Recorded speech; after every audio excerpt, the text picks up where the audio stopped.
Hello, everyone. I hope everyone can hear me. Welcome to that session and the pitch we're going to make on this tremendous project. My name is Blaise Debord. I'm going to speak in English, and I please ask you to apologize for my, I would say, perfectible English, but this is the way it is. So welcome on board. I'm gonna speak like 15 minutes, and then we will have 15 or 10 minutes for questions and discussion. You can see on the screen that our initiative, our project, is called Towards a Fair and Sustainable Textile Industry.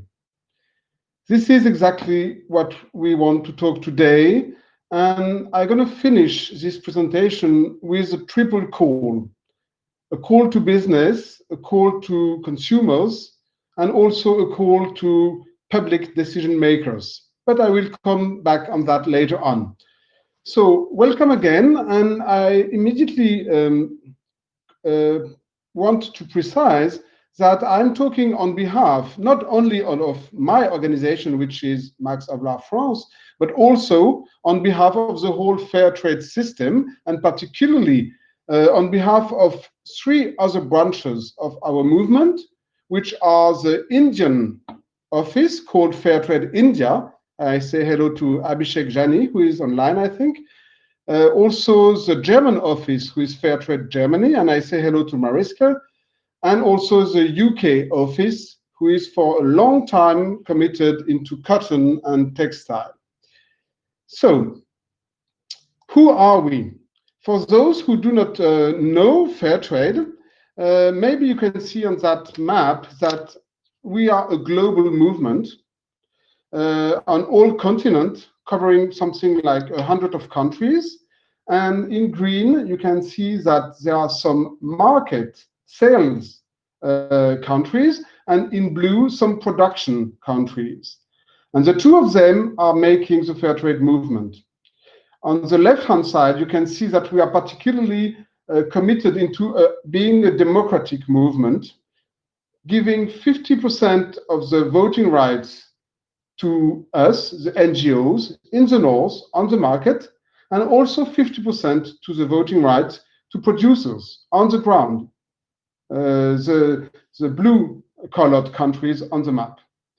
Another thing very important is that now fair trade has reached a kind of scaling level,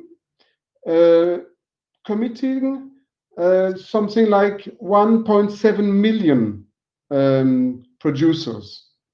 So with the families, maybe fair trade is gathering something like 10 million very vulnerable people. And these very vulnerable people, thanks to this movement, can get a better life. I will explain how and why. Last word on this slide, you can see that thanks to our history and all the efforts we have produced, we have reached already a position on the food and beverage market. You maybe have seen already this small label on a coffee box, on a coffee package, with small producers' pictures like this one. All over the world, we do have coffees, tea, orange, pineapple, bananas, etc. But now, the project we are presenting to you is something else, something about textile. One more word on the movement. We have the pretension to be really committed with the field. As you can see on that screen, we have three producer networks organized with staff, permanent staff, on all the producing countries. It enables us to be connected with 1,707 producer organizations. This is just unique. From a very small organization with maybe 10 coffee producer and to very, very big organization with several thousands of members. So this is a fair trade movement, and this is a movement who is expecting to launch next year and from now today, from this Peace Forum, a project called Textile Fairtrade Initiative. First question is why? Why do we do that? As I said, we are very represented on food and beverage sectors. But the point is that there is another sector where we have to face a kind of ugly truth. This is the textile sector, textile production, textile industry. As you can see on that screen, I won't describe all of that. This sector is just huge. This is in our everyday lives. This is in all our shops. And behind the stage, the reality is most of the times quite ugly. Because this sector has been built on a kind of low-cost model, low-cost industry, able to produce what we call now fast fashion. Just to give you an example, I have taken this morning at my house, this T-shirt. This T-shirt is from fast fashion. I bought it like something for €3 or $3, I don't remember. You cannot provide a sustainable product like this one in my shelves next door to me for a price of $3. This is just impossible. Somebody is going to pay the price, the bad price, for providing such a low-cost product. So this is the ugly truth in the textile industry, and this is the first motivation we have. The other one is about people.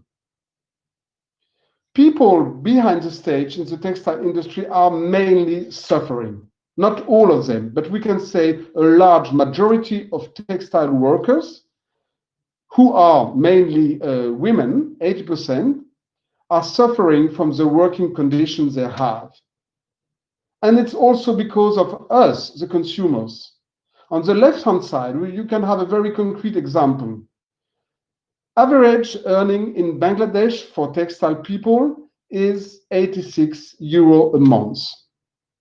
And on the right-hand side, you can see that the living wage, the so-called vital income you should get to have a kind of average and decent life, is €282. You can see the gap. You can see the huge gap between the textile industry reality, 86, and what should be done if we respected all the United Nations agreements and all the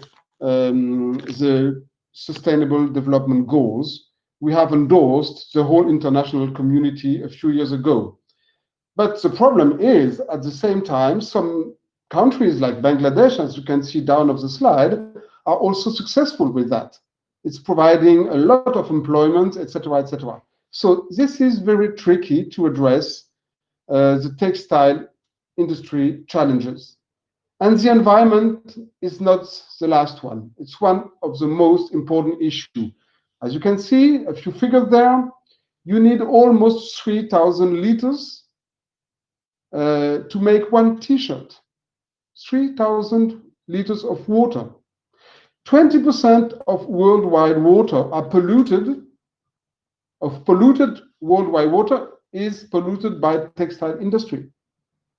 You need 160 grams of pesticide and herbicide to grow what is needed for one T-shirt. And 7 kilos, this is the amount of carbon dioxide you have to reject to make one T-shirt. So altogether, this is what we call, sorry for the word, ugly truth. But there is some hope to do differently.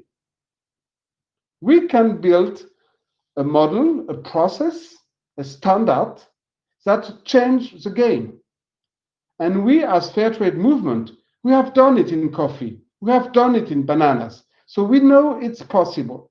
So we work hard for a few months, a few years, to really build together and to propose to you, the stakeholders, to you companies, to you public decision makers, a new model we could freely endorse all together. What is it about? We have tested that in cotton.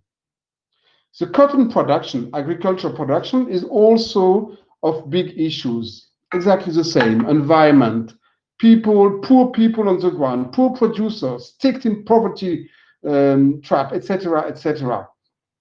So Fairtrade movement has elaborated cotton standards, which means to write down some rules that have to be mandatory to respect the cotton producers.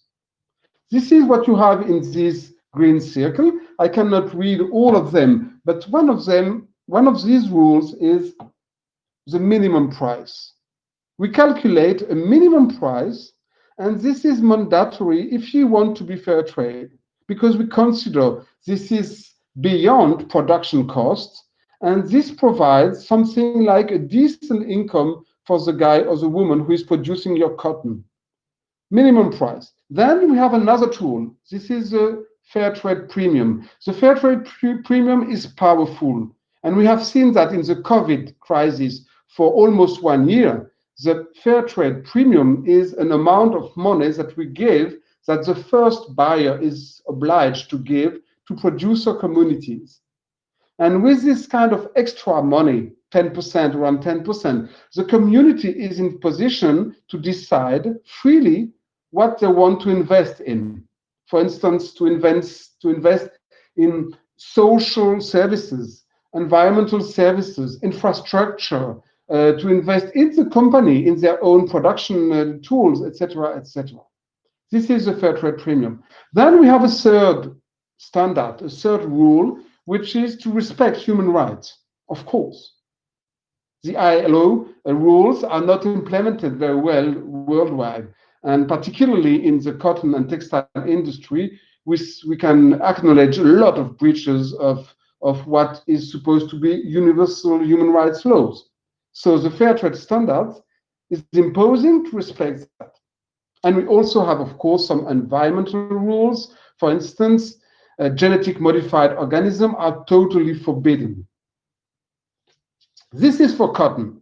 And we have reached already some success in the cotton production. I can just show you a small towel. I don't know if you can see it on the screen, but this is a towel made from fair trade cotton. And you can see we have apposed a small label here, which is well known from consumers. And when you buy that, you can believe that the cotton has been produced in good condition. So this is cotton, but now we want to go further. And what we propose at this Paris Peace Forum is to make a step further to address the production itself. This cotton towel is just about the agriculture, stuff. But the textile industry is about all what we have to do on that cotton to get a towel. I am talking about ginning, spinning, weaving, knitting, making, finishing, etc., etc. All these different steps in the textile productions have big environmental and social issue. So we have elaborated, this is the blue circle you have in front of you.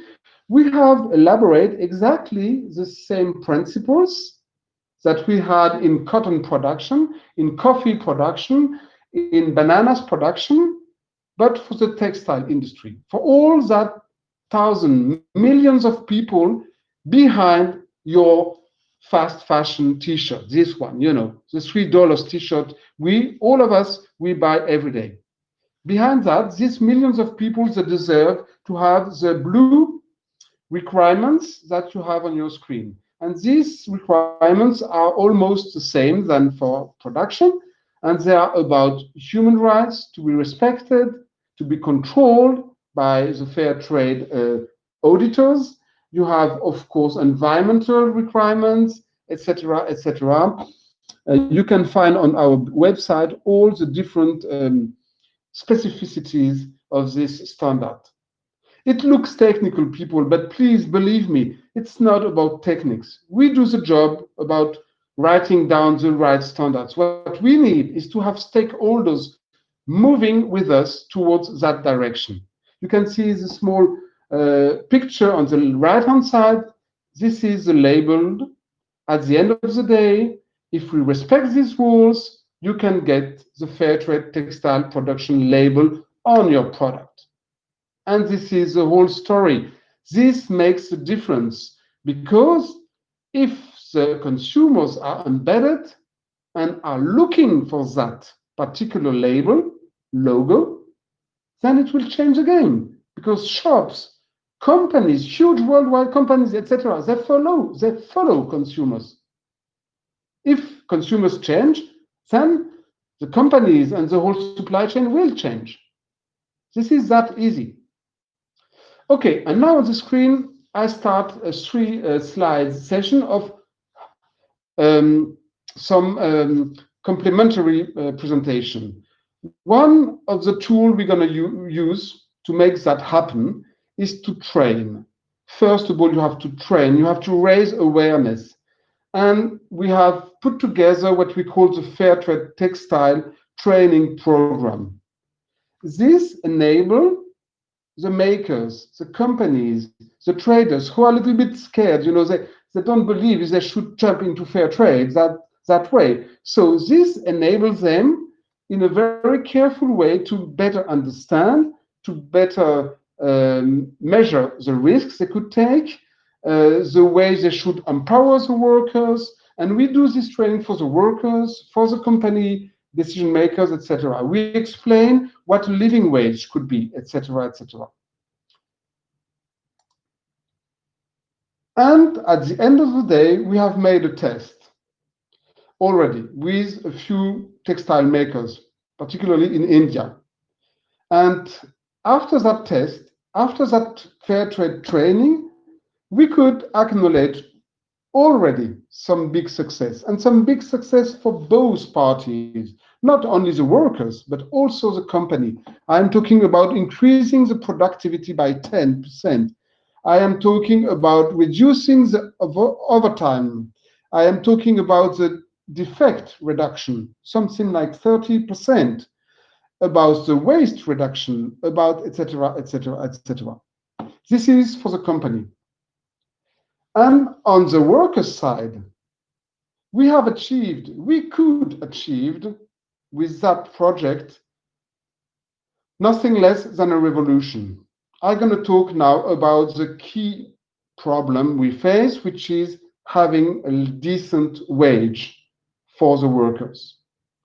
No textile company in developing country probably today are offering a decent wage to the people who make your clothes. And it's very, very difficult together with the producer, together with the makers, together with the management, to take a path to reach that living wage. And this is the main proposal we put on the table. It is possible because you can have a progressive increase of the wages, and so you can see year after year if the fair trade label product are successful and if your company is rewarded for its commitment. So I'm going to finish to open maybe a Q&A session by commenting this last slide. You understand we are very ambitious. This is very tricky. There is good reason why for something like 40 years we have seen the development of a very, very challenging and social harming and environmental harming industry. So to change that is really tricky. That's why we call to action. I don't know who you are behind the screen, but I really beg you, go to the people you are working with, go to your company, go to your organization, and ask for joining the Fairtrade Textile Initiatives. First of all, a call to business. If you are a company, have a look on the standards. Call us. Just follow the Fairtrade training, test it, and you will see that as a company, you can turn the page from the Rana Plaza disaster, something like 7 years ago, and together you can really implement in your company a powerful CSR initiative. We need some business, small or big. We need to test if it's possible. And if together with companies we can be successful, this will be really rewarding in terms of reputation for your business. The second call is to political decision makers.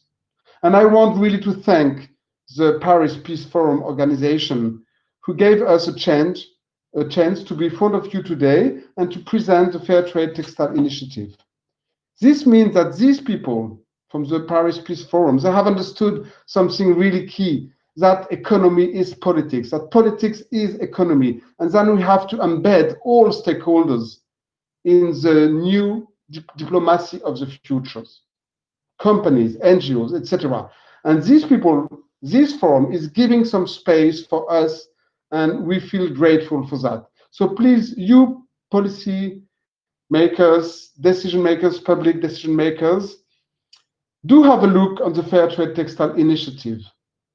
It's not all about law. It's not all about international treaties and agreements. It could be also a civil society initiative like this one who could change the game in the textile industry. Please, public decision makers, support us. In India, in France, in Europe, in US. And the third call to conclude is, of course, to consumers. Without the consumers, there is no fair trade possible. They have to open their eyes, they have to look for a label, and they have to give a preference. If they do so, if you do so, if we do so in everyday lives, it really could change the world.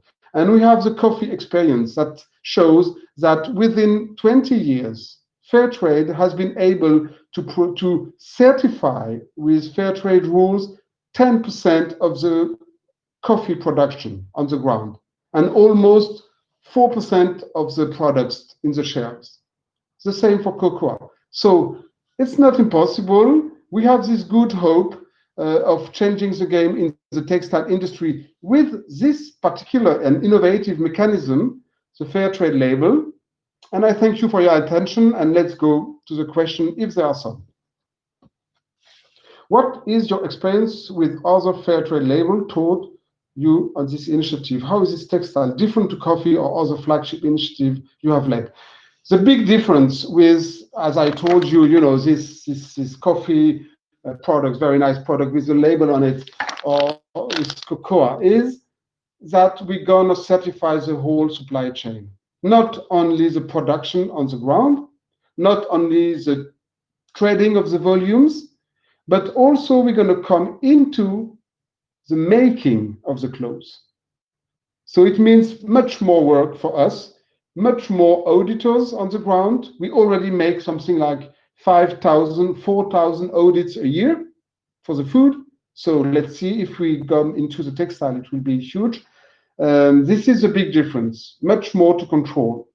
Also, the other one is, as I told you, we really have an existing sectors which is built on that, which is built on low cost, on low salaries. So there is a cultural change to make, and this is really tricky. A trend at the moment is to buy things that are made closer to our place. Absolutely. Short. Do you think it's a good thing because buying in Portugal, we limit environmental cost of transportation and we make sure that workers are better respected? Absolutely, absolutely. Yeah, we have that.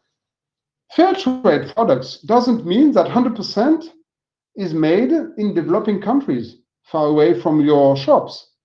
We do have already existing example of pieces of textile who are coming from fair trade cotton, who have the first transformation stage in the south, in a developing country, and then which comes to Portugal or to Turkey or anywhere, and the finishing of the product is made close to you.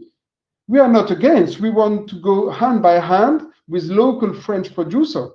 But the problem is that the demand of consumers is really large, really huge, and there are really space for making the lower cost fashion fairer without harming any of relocalization we can acknowledge these days.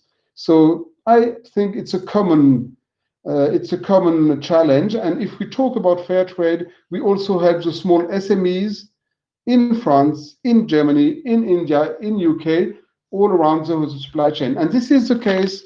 I was showing you this package. This is a small French SMEs in Britain working with disabled people, and they are finishing the product in France with a very high level CSR ambition. But at the same time, the coffee beans are from developing countries. Okay, as consumers, how can you make sure to trust initiatives and not to get trapped into greenwashing initiatives? Absolutely. Sustainable often is increasing, which is good, but we can feel overwhelmed. Absolutely. This is a totally crucial question that we face already in the food and beverage. We have tried to set the highest quality process in our auditing and our certifying, fair trade certifying process. The controller of fair trade is recognized as ISO 17065 norm, which is the highest level of quality in the auditing sectors. At the same time, we have several levels of democratic decision.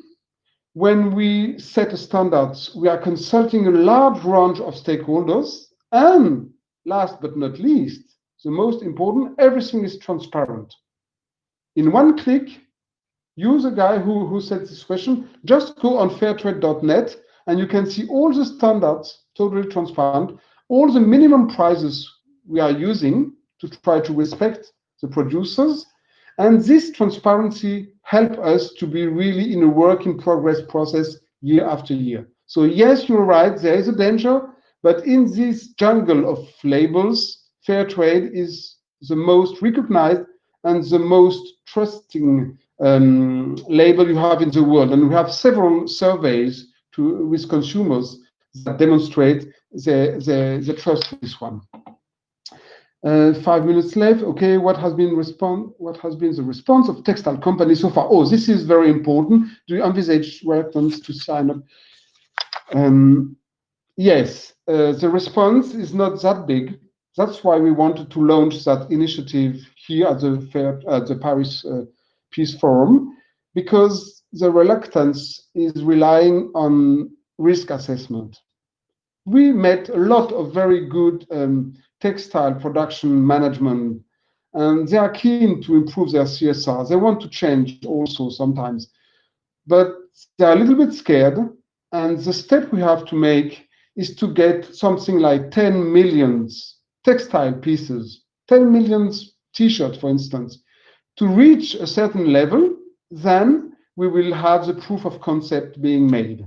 And that's exactly what we need in the next 2 years. If we have one big textile company, a French fashion company, for instance, or a German one, or a UK one, and at the same time, 1 or 2 or 4 European SMEs, and at the same time, in India, some courageous managers, like already we met some, who said, okay, I jump into that. I will pay in a middle term perspective, I'm gonna pay a decent wage to my workers. So everything can be made possible if we have this kind of first step and first commitment of 2 or 3 key actors. 1 minute left. Okay, space for one more question. If not, I really want to thank you again for your attention, for attending this session, to thank the organizer, and to maybe give you a rendezvous